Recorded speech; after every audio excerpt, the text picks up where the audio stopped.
Love is a verb, and you deserve to be on the receiving end of it too. You were never meant to live disconnected from who God created you to be. Loving yourself is not a detour in your healing. It's the path forward. Hi, family. Welcome back to If Only One Overcomes. I'm your host, Katie Lee, and I'm so glad you're here. If this is your first time listening, welcome to a space where healing is honored, faith is foundational, and every step forward, no matter how small, is celebrated. Last week, we opened up a powerful conversation on navigating relationships after life challenges. And we started with the one relationship that's often overlooked, our relationship with ourselves. I said something then that I want to echo now. The most important relationship you will ever rebuild is the one you have with yourself. And that's what today is all about.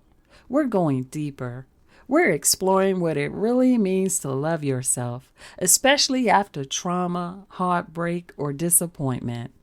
Because if healing is the journey, then self-love is the soil we grow it in. You see, so many of us carry invisible wounds from childhood, relationships, work, parenting, or grief. And somewhere along the way, we stop being kind to ourselves. We stop seeing ourselves. We learned to put others first and forgot what it meant to love the person in the mirror. Life has a way of tearing at your identity. Maybe it was a failed relationship. Maybe someone told you that you weren't enough. Maybe you haven't felt like yourself in a long time. But I want to tell you, self-love is not just a buzzword. And I want to be clear. Self-love is not vanity. It's not selfish. It's not about being perfect. It's about knowing who you are and treating yourself like someone who matters. When you love yourself, you set better boundaries. You stop begging for approval. You show up with confidence, not because you have it all together, but because you know God is still working on you. Let's take a look at a biblical truth to hold on to. I praise you because I am fearfully and wonderfully made. Psalms 139:14. Let that verse wash over you. You see, you are not broken. You are wonderfully made. You are not a mistake. You are divinely designed. You were created on purpose, with value, with beauty, and nothing you have been through can erase that truth. But sometimes we have to relearn how to believe it. Listen, when you truly see your worth the way God does, everything starts to shift.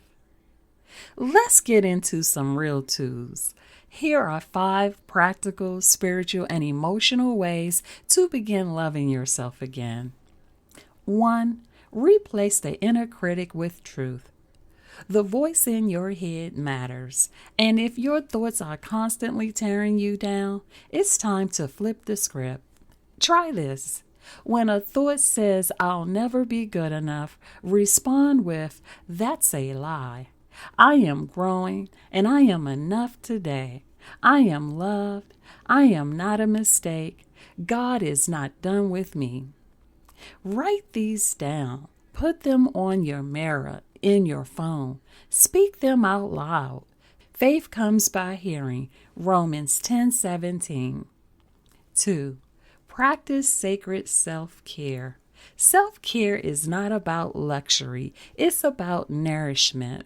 Ask yourself daily, what do I need right now? What would love do for me today? Maybe it's a long walk. Maybe it's logging off of the internet early. Maybe it's worship music, silence, or just being honest in prayer. Remember, you cannot pull from an empty cup. Loving yourself means refilling it with intention. 3. Set and keep boundaries that protect your peace. Boundaries are not about pushing people away. They're about keeping your peace sacred. Saying no does not mean you're rude. It means you respect your limits. Loving yourself says, I will not sacrifice my mental or emotional well-being to be accepted. Boundaries are a gift to you, and they're a gift to people who love the healthiest version of you. 4. Seek safe and supportive community. You weren't meant to walk this journey alone. God uses people, counselors, friends, prayer partners, mentors to reflect back your value when you forget it. Community reminds you that you are not the only one trying to rebuild. Let someone speak life into you this week. You'll never know how much healing it may unlock. 5. Celebrate every win, even the small ones. Got out of bed when you didn't want to? That's a win. Chose peace instead of spiraling in shame? That's growth. Took time to pray, journal, or rest without guilt? That's healing. Keep a track of these moments, not for praise, but to remind yourself you're showing up even when it's hard. Listen, overcomers, I challenge you this week. Do one loving act for yourself every day this week. Say no without apologizing. Write yourself a love note. Take yourself on a walk or a solo date. Say something kind to yourself in the mirror. Treat yourself to something simple and nourishing. Ask for help. Forgive yourself. Pause for prayer and whisper, God, help me see me the way you do. Then write it down. Reflect. Let that love take root. Love is a verb, and you deserve to be on the receiving end of it too. You were never meant to live disconnected from who God created you to be. Loving yourself is not a detour in your healing. It's the path forward. You are enough. You are loved. You are becoming. You don't have to have it all figured out to begin. Start with kindness. Start with honesty. Start with a whispered prayer. Because the road back to yourself does not begin with fixing. It begins with loving. And that, my friend, is a holy journey. Well, overcomers, we are at the end. Next week, we'll talk about living boldly and fearlessly, walking in confidence, stepping into your healed identity, shedding fear, self-doubt, and letting your light shine as you step into the future God has for you. Now, if today's episode spoke to you, please share it with someone who might need it.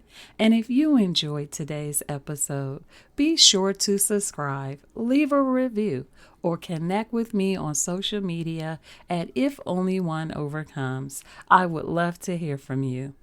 And as always, remember, your life is too important because God has a plan and a purpose for your life. Until the next episode, God bless.